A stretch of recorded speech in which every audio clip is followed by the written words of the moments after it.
Alright guys, what's going on? Mouse here. So this is just a quick English live stream summary of what's coming later once the game goes live. Normally I don't do this type of content, but it's part of the content creator mission now so that we can get the 1000 Essence Stone codes for everyone. So if you haven't supported yet, don't forget to support through the SLA content creator program. Thank you so much everyone. Really appreciate all the support. Now let's go straight into it. We're finally getting the last 3 idol collab units, Mini, Soyeon, and Yuki, and along with that are tons of collab events and rewards, including some free copies of the units. And by the way, we're also getting skill rune selectors on the 500th day. That will be on September 11, so make sure to log in daily to get all those rewards. Now with regards to the meta, I don't expect the idol units to become the strongest hunters in their elements.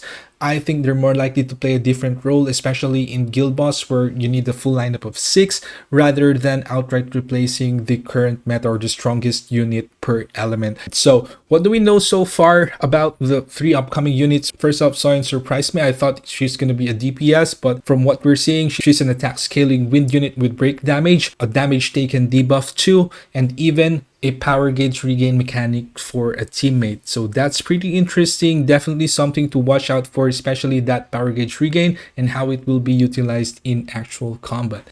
So next is Mini. She's a dark defense scaling DPS, and her kit also has a counter attack mechanic, which is also surprising to see that they added it to a hunter.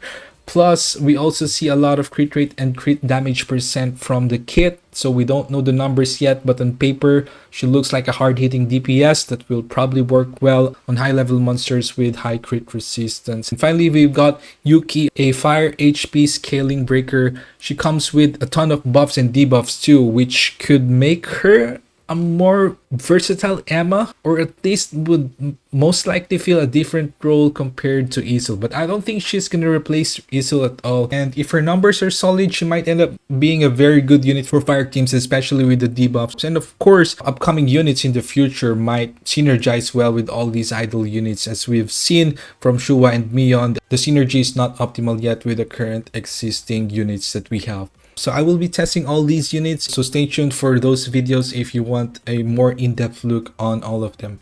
Now onto the other bigger stuff, we're also getting a new guild boss, the giant statue. Honestly, this one has me excited. I'll definitely be testing it a lot, and from what we've seen, it looks mostly stationary, so no more chasing all over the map, but I'm hoping that there's more depth to the mechanics so it doesn't feel boring and actually pushes us to optimize for higher damage and enjoy it rather than being stressed about doing a lot of retries. So we'll check that out as well. And next, another feature is the Shadow Enforcer system. Basically, you can send out your shadows to clear missions for progression rewards, and they come back after a set amount of time. It's a passive gameplay, pretty common in other games, but of course, cool to see SLA adding it in. And also, we're also getting the much awaited first through co-op content against the Architect in the Cartoon Temple. It's a 2-player designed to run better on mobile. I just hope that it's going to be a smooth launch, and I hope it's going to be bug-free, of course. Hopefully it would lead into a more permanent co-op features in the future. Now for the other updates, there are also new story chapters for expert and reverse mode. Personally, I don't care much about the story since I already read the manhwa, but for progression and rewards, it's definitely more content to play through, so we'll take that.